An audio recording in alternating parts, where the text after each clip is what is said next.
Hey, Shalom, Markings, Rakam Makapash, and Jim London, giving all praise, honor, and glory to Yahweh, by Hashem Yahweh by Hashem Chadash. Want to give double honors unto the elders, the apostles of GMS, and Shalom out there to the hopeful let pushing the truth in all sincerity. Back again with another video, and I got this article here. Basically, it's as you can see, an executive order that's been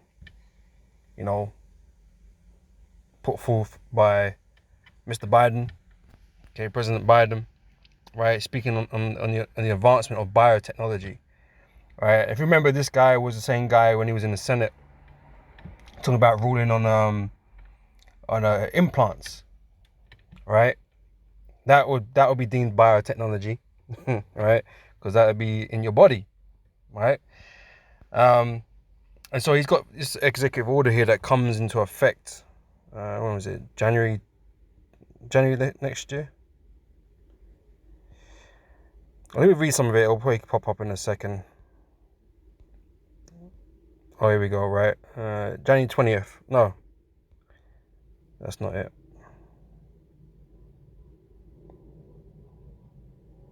But anyway, let's read it. Right, so this is published on September 12th, 2022. Okay, that's just a few days ago. Right, so it says executive order on advancing biotechnology and biomanufacturing innovation for a sustainable, safe, and secure American bioeconomy. All right, yeah. Okay, we'll add all the sweet talk in there. But I'm not gonna read all of this. Maybe read little bits and pieces of it. Right. But it says section 1 says policy. It is the policy of my administration to coordinate a whole of government approach to advance biotechnology and biomanufacturing towards innovative solutions in health, right? And we know these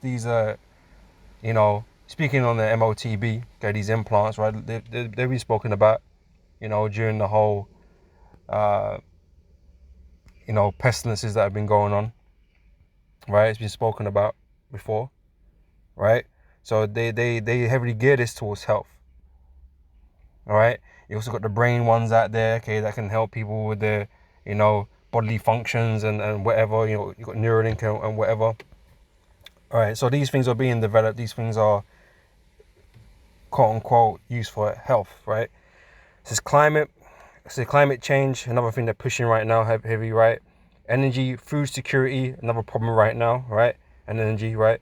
Agriculture, again.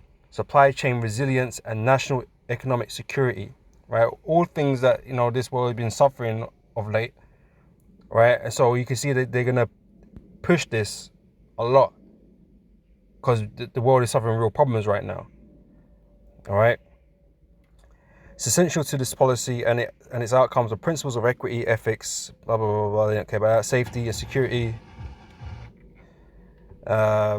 that enable access to technologies, processes, and products in a manner that benefits all Americans, whatever, and the global community. And that, so, it's not just a policy that affects Americans. This is going to be a global thing, right? It's for all global communities, right? And that maintains United States technological leadership and economic competitiveness, hegemony, essentially, right? That's what they want, right? That's what they're going to, because they're going to push it, right? So biotechnology harnesses the power of biology, right? So it's just all this whole transhumanism talk, putting things in your body to enhance you, right? And interesting, the use of words, right? It says biotechnology harnesses the power. When you put a harness on something, it's to control it, right? You put a harness on you got them, you got dog collars and you got dog harnesses that they wear. It doesn't, so supposedly doesn't hurt them as much and whatever because it controls the whole body, right? You got them on the leash, right? Where harness is there to keep control of something. Well, keeping control of your body, right? That's what the MOTB is essentially going to do. Keep control of what you can and can't do, right? The harness is going to get put on you, right? Biotechnology harnesses the power of biology, your body, to create new services and products which provide opportunities to grow the United States economy and workforce and improve quality of our lives, blah, blah, blah, blah, blah, and the environment. So the economy activated derived from biotechnology and biomanufacturing is referred to as the bioeconomy. The CV has demonstrated that the vital role of biotechnology and biomanufacturing in developing and producing life-saving diagnostics. Yeah, because that's really what was going on, right? That's, all these mysterious expirations that have been going on, right? Therapeutics and V's that protect Americans and the world, right? Because it's all about the world, right? Although the power of these technologies is most vivid at the moment in the context of human health, biotechnology and biomanufacturing can also be used to achieve our climate and energy goals, right? Because it's all going to get linked in. These issues are all going to get linked in, right? And it's all going to involve you taking this MOTB, right?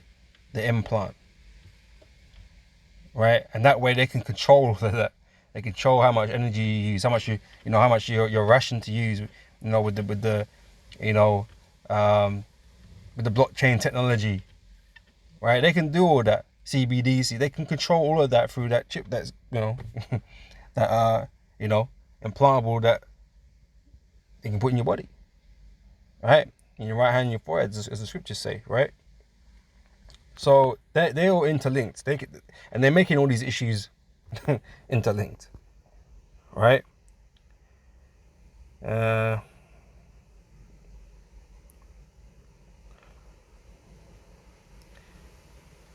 says improve food security, right? Again, right? And sustainability, secure our supply chains and grow the economy across all of America.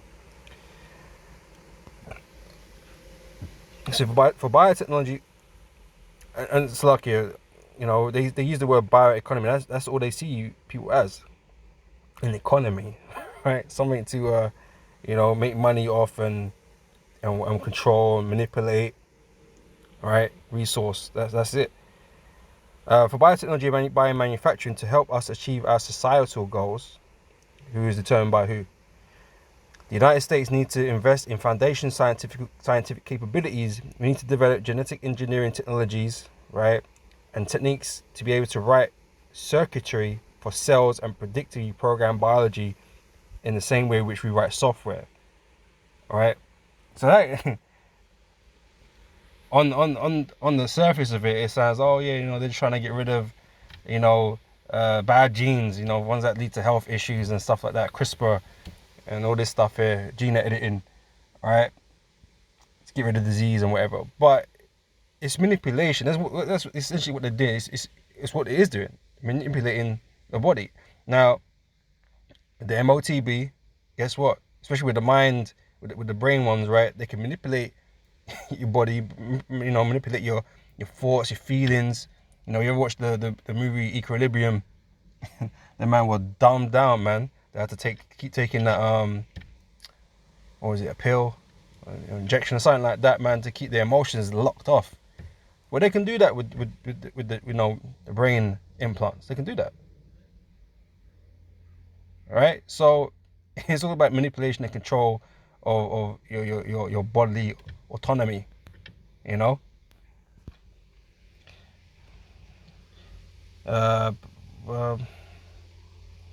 So they want to be able to program you, which they do to a large degree even now. Okay, it's more indirect, for your TVs and all that type of shit, radio waves.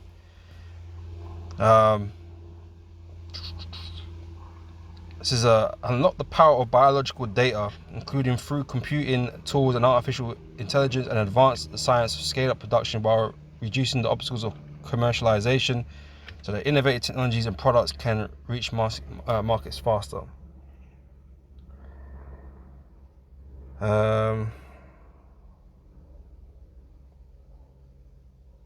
Yeah, they gave all the soft speak about not wanting, being careful about bringing technology in and protecting people and blah, blah, blah, blah, blah. I ain't going to read none of that. You can read the rest of it yourself. It's fairly lengthy. But yeah, so this is, something, that's being put out there, pushed out there, where it's going to be, I think very much on the minds of these leaders. All right, because we're in that time now. We're in the time with the MOTB, about to make its wide scale appearance, because it's already out there. It's already doing the things that we said it could. People will, try and deny it, other camps and whatever, but it's already out there doing what we said it could do. The only thing it's not doing that is exerting control over people, okay, because it ain't the time yet. But, it's just getting people used to the idea of, putting these things inside them in the first place. That's all it is. Okay, and then there's going to come a time soon that it's going to be, they're going to push it as a necessity that you have to take it, or, bad things are happening, essentially, And so that time's coming, man. That's why they're going to push for it. Right, but I'm going to get to the scriptures now. I'm going to start here in Daniel chapter 12, verse 4. It says, "But thou, O Daniel, shut up the words and seal the book, even to the time of the end." Right? "Many shall run to and fro, and knowledge shall be increased." Okay, all this planning, preparation, it couldn't be done until, or these prophecies couldn't be fulfilled until now. Right? At the time of the end. For those of you that, or you camps out there that believe that the mark of the beast is sin, or all these other different stuffs, and this is pertaining to the end times, right? This technology wasn't around. These prophecies couldn't be fulfilled yet, right? Because the elites have been planning this for years, hundreds of years, right? Trying to get to this point, and that time is coming. They've increased in this knowledge because the Most High have opened up their minds to develop this technology, inspired them to make it.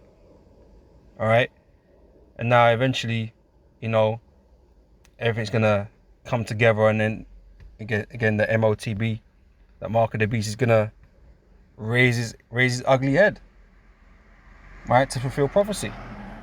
Right, that's what it's gonna do. Right, so knowledge shall be increased, and that's what you're seeing now in this time. Right, because knowledge is rapidly increasing. Since the industrial revolution and all that, technology is rapidly increased. It's not like it, development usually took some time, man, but it's been rapid because we're living in the last days, man. All right, so this is from Daniel chapter 7. It says, "I consider the horns," all right, and this is a prophecy that goes into the beast and its heads and that, right? But the horns that grow up out of it, right? And I want to focus on these horns because the horns, they represent, this latter horn, the little horn is what I'm going to go into, represents America. All right. This is verse 8. "So I considered the horns, and behold, there came up among them another little horn, right? Whom before 3 were of the first horns plucked up by the roots." All right. And if I remember correctly, that represents the British, the French, and the Spanish. All right. Because America eventually gained independence over these countries, in America, right? So this little horn pops up, right? So then, behold, in this horn were eyes like the eyes of man, right? And this is going into their technology, right? And a mouth speaking great things, right? Because of this technology, they become proud, arrogant, right? But it's enabled them to do the things that, have made them, blind to their own, weakness in comparison to the Heavenly Father. They believe this technology makes them gods because they can manipulate things, genes and cells and whatever it is. They think they got control over it. But in the end, you're gonna find out you don't really have control over it. You never really did. You're not a god. All right. So this is Ezekiel 28. Verse 2 says, "Son of man, say unto the prince of Tyrus," okay, which represents Esau in this latter day, right? So thus saith the Lord power, because thine heart is lifted up. Okay, their mind, their pride is lifted up. Okay, because of all this technology and the power that they've gained for it, right?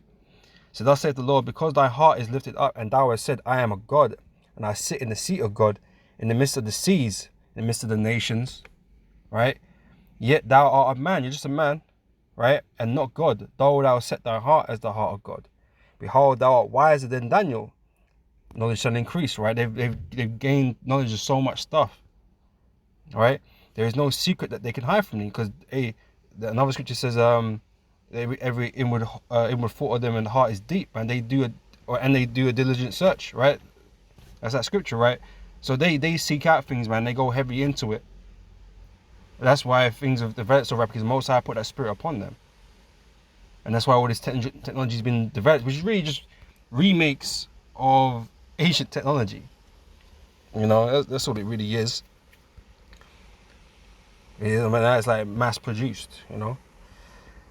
It says that with thy wisdom and with thy understanding, thou hast gotten the riches and hast gotten gold and silver into thy treasure. So all this, you know, all this technology and all these you know, companies you've been building is made you a lot of money, you know.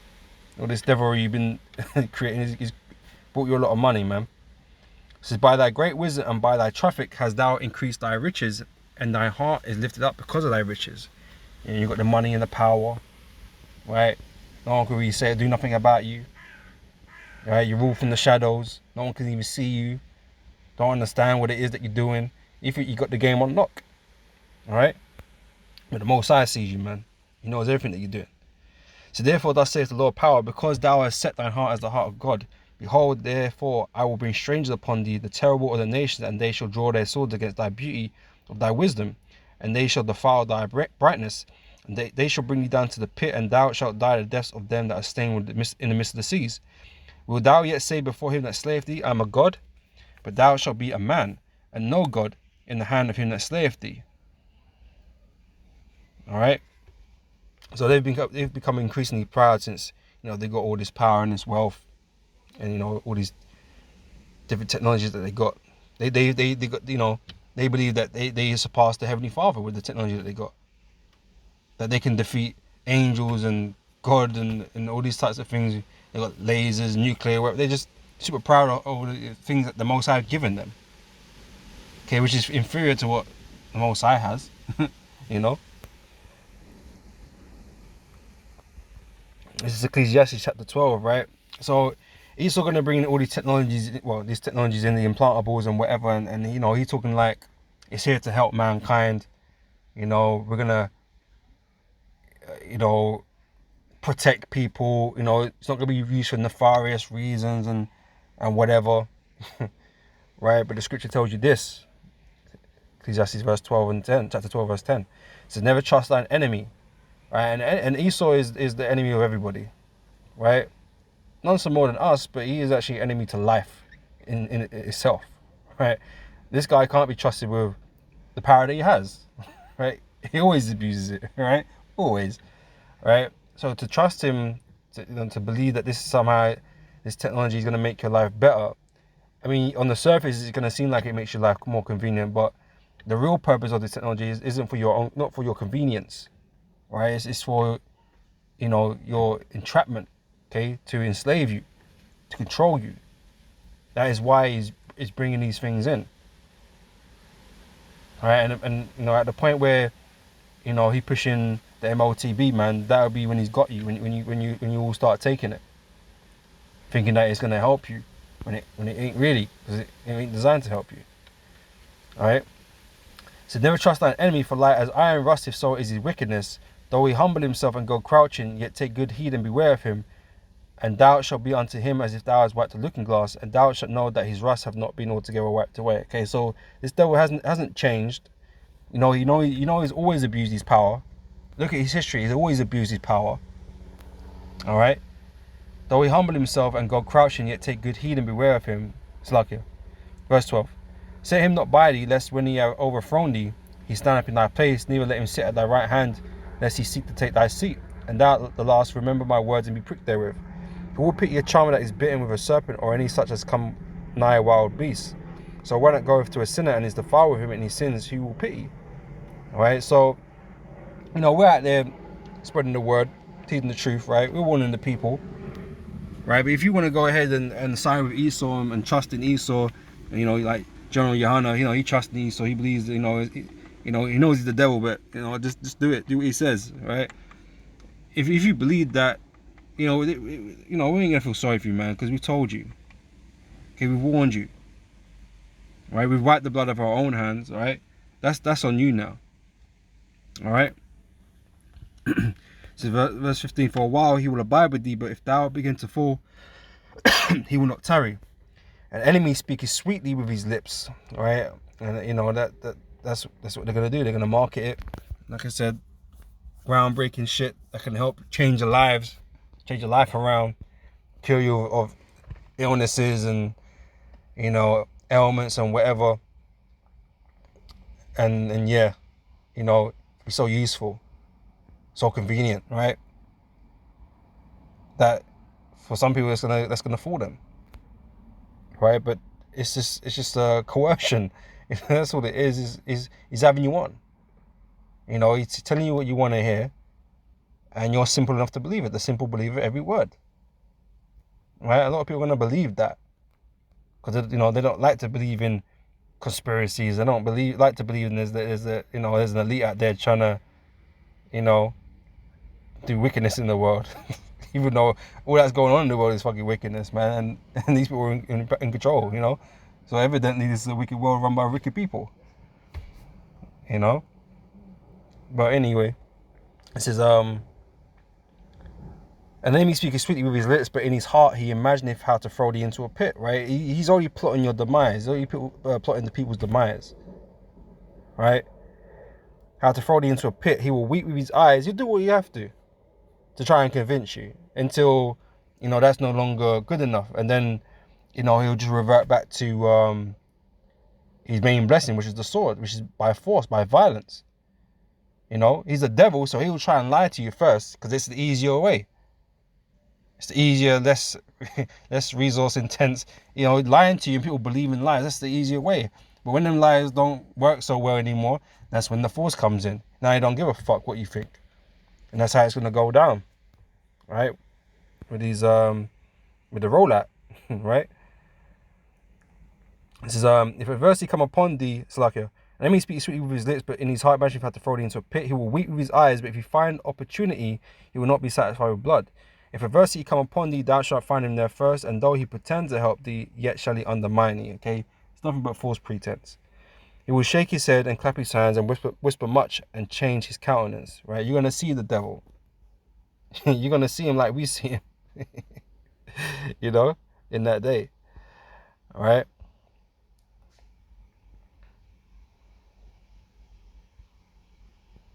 Psalms 55:21 says the words of his mouth were smoother than butter, but war is in his heart. Like I said, he's got one plan on his mind, man.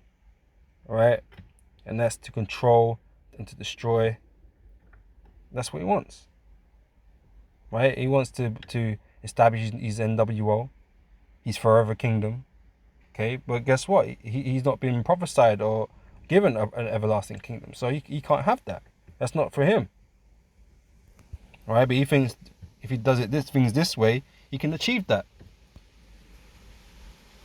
But again, you know, he's gonna find himself to be just a man, that he can't upset the prophecies. He's no God, right? And he's gonna be rather disappointed. What the Lord say, he disappoint the device of the crafty.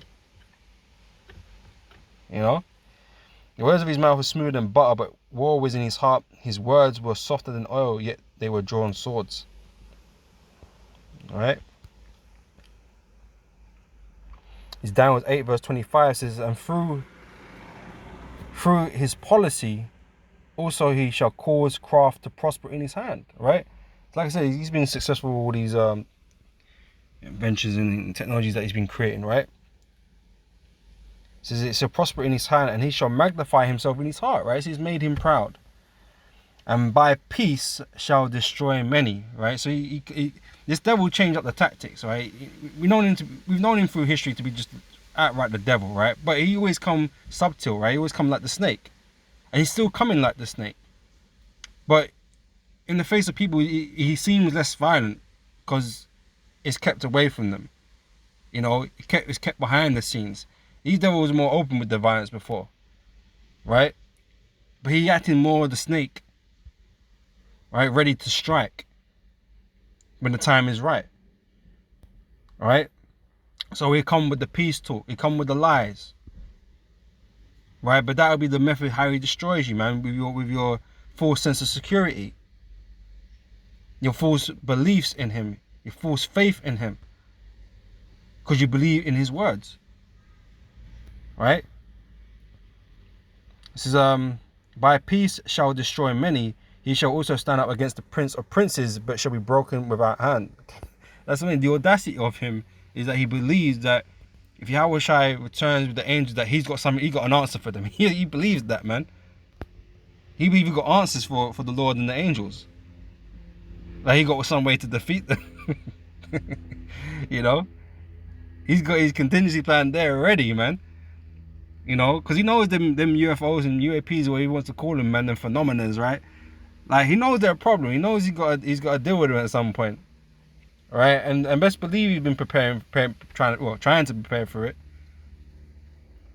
You know, and when he's ready, he'll make his announcements and, you know, have the world fighting the cause against these mysterious objects and whatever. So you're gonna justify the fact that you're even trying to fight the Lord. But yeah, he could never be prepared for that. But he actually thinks in his heart of hearts, in his mind, that he can do something about that. Okay, again, you're sorely mistaken. Right?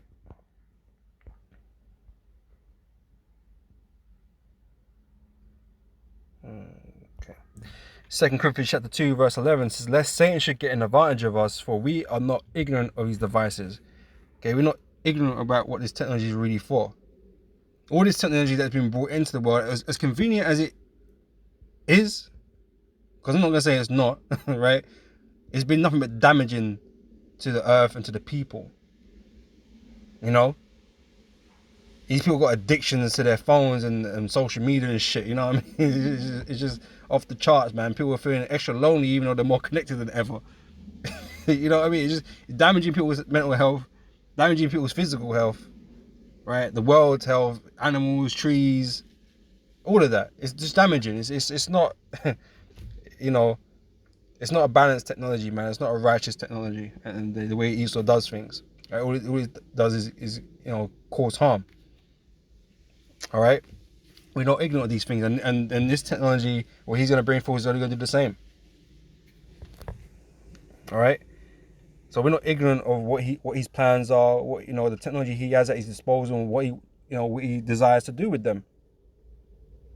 Right, that's why, you know, you people that are ignorant with the whole MOTB and what it really is, man. Is that, are you sold out? Or you just that, or you that blind, you know? Revelations 13 and 16, right? So it says here, and he causes all, both small and great, rich and poor, free and bond, to receive a mark in their right hand or in their foreheads. Right, you got different types of chips, different types of implants, right? But this is the vision that John saw, that people were getting them in their hands and in their heads, right? And like I said, you can control a person with these things, man.